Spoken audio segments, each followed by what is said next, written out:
అంబేద్కర్ కోనసీమ జిల్లా Ravulapalem TDP office వద్ద బండారు సత్యానందరావు అధ్యక్షతన కూటమి నాయకులు సమావేశం నిర్వహించారు. గత ప్రభుత్వంలో జరిగిన అవినీతి పాలనను ప్రజలు గ్రహించి వారికి చరమగీతం పాడారని బండారు సత్యానందరావు అన్నారు.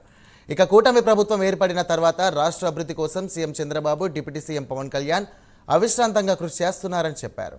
రాష్ట్ర అభివృద్ధిని దృష్టిలో పెట్టుకుని అందరూ ఉమ్మడి ఉభయ గోదావరి జిల్లాల పట్టభద్రుల కూటమి ఎమ్మెల్సీ అభ్యర్థి పేరభద్ర రాజశేఖర్ను అఖండ మెజారిటీతో గెలిపించాలని కోరారు.